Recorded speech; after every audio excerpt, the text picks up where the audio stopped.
নমস্কার। আজকে 29শে ডিসেম্বর 2024 সালের শেষ উইকলি আপডেটে আপনাদের সকলকে আরো একবার অনেক অনেক স্বাগত জানাচ্ছি। আমরা প্রত্যেক সপ্তাহে যেমন সমস্ত ইন্ডেক্সগুলো নিফটি ব্যাংক, তারপরে আমাদের ডলার সঙ্গে রুপির যে ইন্ডেক্স এবং আমেরিকার বাজার ইত্যাদি যেগুলো আমরা দেখি, সেই ভিডিওগুলোই আমরা দেখবো আজকে।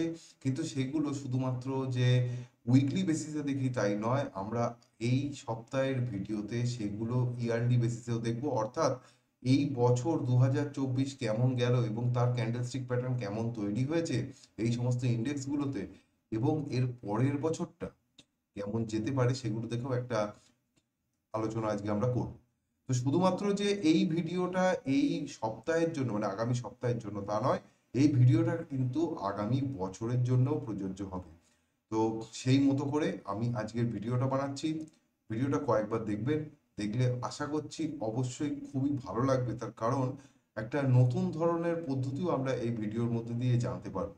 তো যাই হোক, ভিডিও শুরু করার আগে একটা বিধিবদ্ধ সতর্কীকরণ যেটা প্রতি সপ্তাহে দিই, সেটা হচ্ছে যে আমি প্রাইস অ্যাকশনের উপর বেস করে এবং আমার যে সাইকোলজি রয়েছে তার উপরে নির্ভর করে আমি কিন্তু কিছু মতামত আপনাদের সামনে তুলে ধরছি।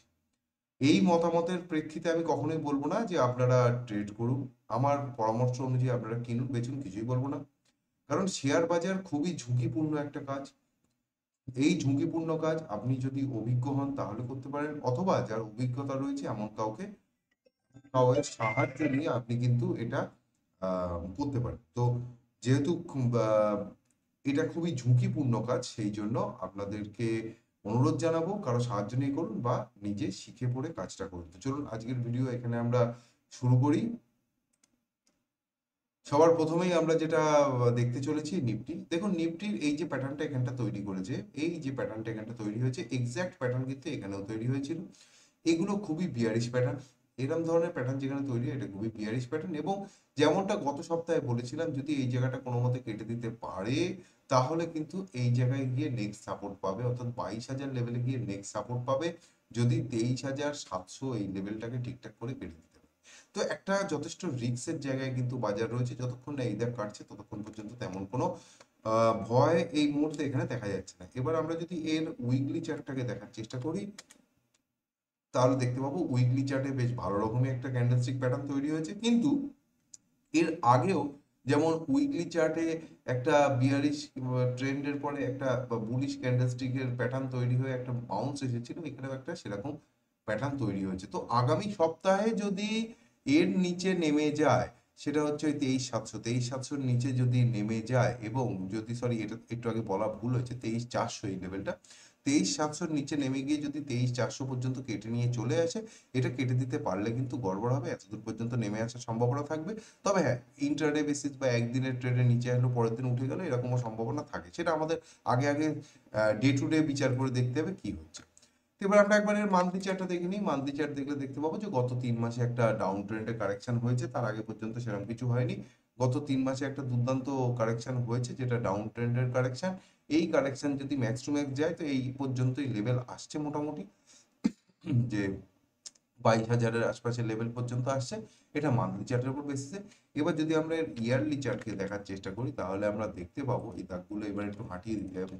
হ্যাঁ, তাহলে আমরা দেখতে পাবো যে যে ট্রেন্ডটা আপ ট্রেন্ডে ছিল তার উপরের দিকে এই যে ক্যান্ডেলটা তৈরি হয়েছে, এই ক্যান্ডেলের বডি যতটা রয়েছে ততটাই কিন্তু এর উইকটাও মোটামুটি রয়েছে। তার মানে এই ক্যান্ডেলটা যে খুব বেশি বুল ট্রেন্ডকে বোঝাচ্ছে তা কিন্তু নয়, একটা বড় ট্রেন্ড চলেছে তারপরে গিয়ে এটা হয়েছে। এবং আরএসআই প্রিভিয়াসলি যখন এরকম একটা হাই হয়েছিল, তারপরে বেশ কয়েক বছর এই হাই এর পরে, এটা ছিল 2007-এর সেই হাই, 8, 9, 10, 11, 12, 13, 2013-র পরে আবার গিয়ে ব্রেকআউট হয়েছিল। তবে আমার মনে হচ্ছে না যে এখানে আরএসআইটা এই লেভেলে উঠলো, এখানে যে লেভেলের কারেকশন হয়েছে, এই যে এত বড় ফল এসছে এটা হয়েছে, এর কোনো সম্ভাবনা রয়েছে এখনো পর্যন্ত এখানে দেখা যাচ্ছে না। কারণ এর সম্ভাবনা আসতে গেলে কিন্তু তার আগের ক্যান্ডেলগুলো এরকম বড় বড় হতে হবে, সেটা হয়নি।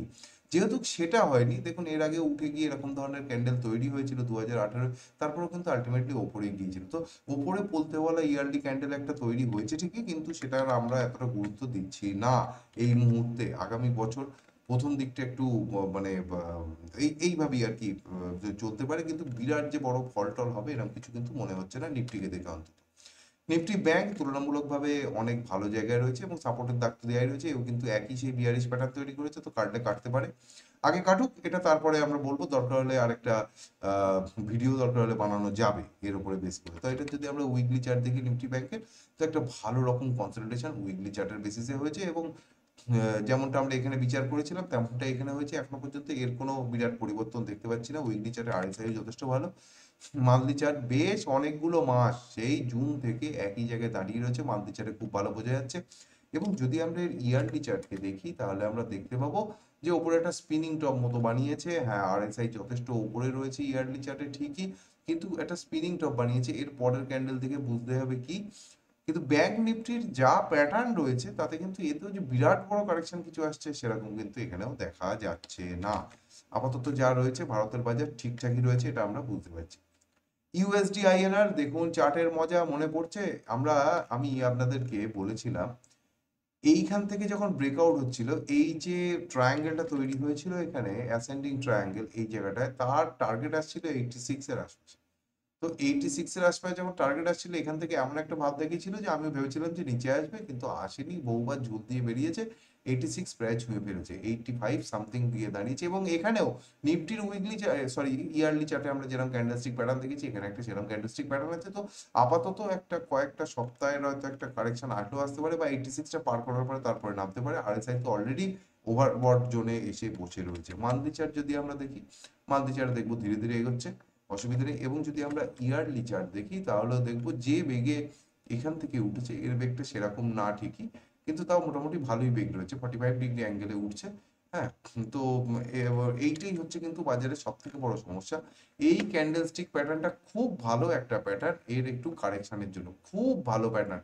এইখানটায় তৈরি হয়েছিল, যেটা ক্যান্সেল করে দিয়েছিল এই ক্যান্ডেলে, কিন্তু এখানে যেটা তৈরি হয়েছে যদি এর ওপরে সাস্টেন না করে, যেখানে ক্লোজ হয়েছে 85-36, এর ওপরে যেখানে ক্লোজ হয়েছে এর ওপরে যদি সাস্টেন না করে, মানে সোমবার অর্থাৎ কালকে যদি এর ওপরে খুলে দাঁড়িয়ে না থাকে, তাহলে কিন্তু নিচের দিকে আসার একটা সম্ভাবনা রয়েছে।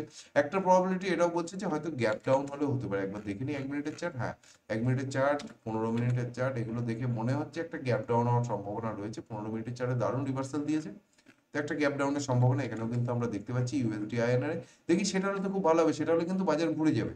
যদি এটা হয় তাহলে কিন্তু নিফটি এখান থেকে টাই করে উপরে চলে যাবে বেশ খানিকটা, এটাও কিন্তু আমাদের মাথায় রাখতে হবে। ঠিক আছে, এবারে ইন্ডিয়া ভিক্স। ইন্ডিয়া ভিক্স কোনো হেলদোল নেই, ইন্ডিয়া ভিক্স কিন্তু এইসব কোনো কিছুর মধ্যে থাকছে না। ইন্ডিয়া ভিক্সের উইকলি চার্ট দেখলে ও কিন্তু একই জায়গায় কনসলিডেশন করে যাচ্ছে, মানে বাজারে আনসার্টেনিটি কিছু নেই। বাজার যেটা নিচে আসছে নিচে আসার জন্যই আসছে, যেটা ওপরে যাচ্ছে সেটা ওপরে যাওয়ার জন্যই যাচ্ছে। এখানে কোনো রকম আনসার্টেনিটি আমি কিন্তু এখানে কিছু দেখতে পাচ্ছি না ইন্ডিয়া ভিক্সে। যদি আমরা গোল্ডের উইকলি চার্ট দেখি, কয়েক সপ্তাহের কনসলিডেশনের কথা ছিল, সেই মতো কনসলিডেশন হচ্ছে, কিন্তু বুল ট্রেন্ড ইনট্যাক্ট রয়েছে। গোল্ডেও কিন্তু বুল ট্রেন্ড ইন্ট্যাক্ট রয়েছে, বরঞ্চ নিচে যদি কোনো সময় পাওয়া যায় 3-4 হাজার টাকা যদি এখান থেকে কারেকশন হয়ে যায়, সেটা আবার একটা বাইং অপরচুনিটি আসবে। সিলভার, এখান থেকে যে ক্যান্ডেলস্টিক প্যাটার্ন হয়েছিল তাতে ওঠার কথা ছিল, উঠে হচ্ছে কি সুন্দর দেখুন। স্মল ক্যাপ ইন্ডেক্সের ওপরে এরকম হয়েছিল, এটা হচ্ছে আস্তে আস্তে স্পিড কমছে দেখা। নিফটি বা ব্যাংক নিফটি এরকম কিছু কিন্তু হয়নি। আর একটা মজার জিনিস আপনাদেরকে এখানটা বলে রাখা দরকার, ক্যান্ডেলস্টিক প্যাটার্ন কিন্তু সব জায়গায় সমস্ত টাইম ফ্রেমে একই মানে তৈরি করা, টাইম ফ্রেম অনুযায়ী তার ভ্যালু চেঞ্জ, মানে তার কতটা স্ট্রেংথ হবে স্ট্রেংথটা কিন্তু চেঞ্জ হয়, বাট সমস্ত ক্যান্ডেলস্টিকের মানে একই থাকে। তো চলুন আবার ফিরে যাওয়া যাক চার্টে। হ্যাঁ, তো এখানে যেটা তৈরি হয়েছে তাতে একটা কারেকশন এক্সপেক্ট করা যাচ্ছে আবার সিলভারে। তো সিলভারে একটা নিচের দিকে আসলে ভালো হবে, যদি এখানে যারা কিনেছেন এর আশপাশে যদি আবার পান তো ওটা একটা কেনার জায়গা হবে। খুব ভালো কারেকশন হয়েছে সিলভারে। ক্রুড অয়েলের চার্ট যা বলছে একটা বাউন্স তো আসতেই পারে। তো 6200 আপাতত একটা রেঞ্জ আছে, 6200, 6200 ঝাটাকসে কাটার একটা সম্ভাবনা রয়েছে। ক্রুড অয়েলে হয়তো কোনো খবর তৈরি হয়ে যাবে, ঠিক আছে, সেরকম একটা সম্ভাবনা দেখতে পাচ্ছি। এবং আহ, মোটামুটি 6300-400 আশপাশ পর্যন্ত, 350 পার করে 350 থেকে 400-র মধ্যে কিন্তু একটা বাউন্স এসে যাওয়ার সম্ভাবনা রয়েছে ক্রুডে। যদি আমরা ন্যাচারাল গ্যাসকে দেখি, তো আগের সপ্তাহে যে ব্রেকআউটটা হয়েছিল সেই ব্রেকআউটটা দেখে আমি আপনাদেরকে বলেছিলাম যে ন্যাচারাল গ্যাস যদি উপরে টিকে থাকে তাহলে কিন্তু এই এত দূর পর্যন্ত 440 পর্যন্ত টেনে নিয়ে যাবে। কিন্তু এই সপ্তাহে যে ক্যান্ডেলস্টিক প্যাটার্নটা তৈরি করেছে একটা ট্রেন্ডের পরে এটাকে বলে ডার্ক ক্লাউড কভার, এই যে জায়গাটা তৈরি হয়েছে, তো একবার নিচে ঘুরতে আসতে পারে। আপাতত 219 পর্যন্ত নামার একটা জায়গা রয়েছে ন্যাচারাল গ্যাসে। আমরা ডেইলি চার্ট দেখলে দেখতে পাবো যে কেসটা পুরোটা লাস্টের দিন রয়েছে। অর্থাৎ লাস্টের দিন যখন এই পুরো বিষয়টা হয়েছে, লাস্টের দিন পুরো বিষয়টা হওয়ার জন্য এখানে কিন্তু একটা গ্যাপ তৈরি হয়েছে। যদি গ্যাপটাকে সাস্টেন করে রেখে দেয়, তাহলে কিন্তু এখান থেকে বাজার নিচের দিকে বেশ খানিকটা নামাবে, যেমনটা আমরা বললাম। তো আমরা কতদূর বলেছিলাম? আমরা বলেছিলাম মোটামুটি এতদূর, তো 220 230 এই রেঞ্জে কিন্তু বাজারকে নামিয়ে দেবে যদি এই গ্যাপটা সাস্টেন করে। আর যদি এখান থেকে ঘুরিয়ে দেয়, তাহলে উপরে রেজিস্ট্যান্স পাবে 317, কাটা আপাতত একটু সমস্যা হবে। তারপরে গিয়ে দেখতে হবে যে ন্যাচারাল গ্যাসও কি করছে। ডাও ডাও এর এই যে কারেকশনটা, এটা সত্যি বছরের শেষের একটা মনে রাখার মতো কারেকশন হয়েছিল। ডেইলি চার্টে এত সুন্দর কারেকশন, তারপরে দেখুন এত অসভ্যের মতো কাজ করছে এখন বাজার। এইখানটা ছিল এর একটা গ্যাপ, এই গ্যাপটাকে কাটার জন্য কিভাবে নামলো? বড় ক্যান্ডেল, তো এত বড় ক্যান্ডেল নামলে যখন একটা নিচে না ঘুরিয়ে তুলে দিল, এইবার আবার একটা নামার সম্ভাবনা কিন্তু এখানে তৈরি হচ্ছে। উইকলি চার্টে দেখলে উইকলি চার্ট বলছে না এখান থেকে আবার উঠবে, ডেইলি চার্ট বলছে এখান থেকে একটা নামার সম্ভাবনা তৈরি হয়েছে, সম্পূর্ণ সম্ভাবনা তৈরি হয়েছে নিচে আসার, বেশ অনেকটাই নিচে আসার সম্ভাবনা তৈরি হয়েছে। উইকলি চার্টে যে ধরনের ক্যান্ডেলস্টিক প্যাটার্ন তৈরি হয়েছে, তাতে যদি এই জায়গাটা না কাটে, অর্থাৎ 42,500 না কাটে, তাহলে কিন্তু আবার উপরে চলে যাবে, আবার উপরে চলে যাবে। হিস্ট্রিতেও এরকম হয়েছে, পরপর 3টা রেড ক্যান্ডেল হয়েছিল, আবার ঘুরিয়ে নিয়েছে। এখানে কিন্তু সেম প্যাটার্ন তৈরি হয়েছে। হ্যাঁ, এই ক্যান্ডেলটার সঙ্গে এই ক্যান্ডেলটার মিল নেই ঠিকই, কিন্তু সেম ধরনের প্যাটার্ন তৈরি হয়েছে। এর যদি আমরা মান্থলি চার্ট দেখি, তাহলে মান্থলি চার্টের ক্যান্ডেলটা যথেষ্ট বাজে হয়েছে। এটাও কিন্তু কাইন্ড অফ ডার্ক ক্লাউড, যেটা কভার যে প্যাটার্নটা রয়েছে, সেই প্যাটার্নটা মান্থলি চার্টে তৈরি হয়েছে। এটা কিন্তু যথেষ্ট একটা বিয়ারিশ প্যাটার্ন। এবং যদি আমরা ইয়ারলি চার্ট দেখি, ইয়ারলি চার্টে সেরকম কিছু এখনো পর্যন্ত দেখা যাচ্ছে না। একটা মজা আমরা এখানে দেখিয়ে দিই, যখন সেই 1929 সালের পর থেকে যখন বুল রান শুরু হয়েছিল, তখন কিন্তু মান্থলি চার্টে আরএসআই, সরি ইয়ারলি চার্টে আরএসআই যথেষ্ট উপরে থাকা সত্ত্বেও কিন্তু বাজার উঠেছিল। এবং এখানেও দেখুন, আমাদের ইন্ডেক্সকে যদি এই হিসেবে তুলনা করি, তাহলে কিন্তু আমাদের ইন্ডেক্সে এই মুহূর্তে কোনো অসুবিধা আমরা দেখতে পাচ্ছি না।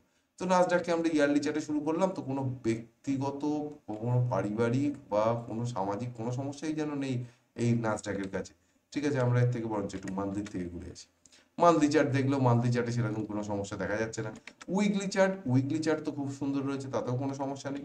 ডেইলি চার্ট, হ্যাঁ ডেইলি চার্ট বলছে যে এখানে একটুখানি গড়বড় হয়েছে, তো একটু সাইডওয়েজ কনসলিডেশন আসার কিন্তু সম্ভাবনা রয়েছে। এখানটা একটু সাইডওয়েজ কনসলিডেশন আরও আসতে পারে, তবে তার জন্য অবশ্যই 21,450 এই লেভেলটাকে কিন্তু কাটতে হবে। 21,450 কেটে নিচে সাস্টেন করলে তখনই এটা হবে। কেন আরএসআইটা একটু একটু গড়বড় করেছে এখানটা, দেখা যাক ওটা কাটতে পারলে হবে, নয়তো কিন্তু হবে না। বুল ট্রেন্ড এমন একটা ট্রেন্ড, এখানে যখন বাজারে একবার এরকম জোয়ার আসে না, ও ঠেলতে ঠেলতে নিয়ে যায়, বিয়ন্ড দ্য ইমাজিনেশন নিয়ে যায়। বাট তবুও ডাও জোন্সের ক্যান্ডেলস্টিক আমার আমার তো বহুদিন ধরেই ভালো লাগছে না, বাট এখন একটু যেন বেশি খারাপ লাগছে। যাই হোক, আগে আগে দেখা যাক কি হয়। তো এই বছরে আপনাদের সঙ্গে আজকে আমার শেষ দেখা, আশা করছি এবছরে আর দেখা করতে পারবো না, আর মাত্র 3টে দিন বাকি রয়েছে। 3টে দিন আর কই, আজকে পার করে দিলে তো সোমবার আর মঙ্গলবার 2টো দিন বাকি রয়েছে। পরের বছর আপনাদের সঙ্গে আবার দেখা হবে। এবং 2024 যেমন দুরন্ত একটা বছর গিয়েছে, ওভারঅল যদি আমরা দেখি, শেষের 3টে মাস তো 3-4টে মাস একটু গড়বড় করেছে ঠিকই, বাট ওভারঅল একটা দুরন্ত সময় গিয়েছে। এখানেও কিন্তু আমরা একটা দুরন্ত সময় পেতে চলেছি 2025-এ, তার আশা রাখছি। তার কারণ অনেক স্টক এমন রয়েছে যারা কিন্তু 2024-এ তেমন কোনো পারফরমেন্স দেয়নি, যারা সম্পূর্ণভাবে তৈরি 2025-এ পারফর্ম করার জন্য। যদি সম্ভব হয় তাহলে 2025-এর শুরুতেই 2025-এ কোন কোন সেক্টরে ভালো পারফরমেন্স আসতে পারে তাই নিয়েও একটা ভিডিও বানিয়ে দেবো। সাথে থাকুন, সবাই ভালো থাকুন এবং শেয়ার বাজার থেকে প্রচুর প্রফিট করুন, এই শুভকামনা জানিয়ে আজকের ভিডিও এখানেই শেষ করছি।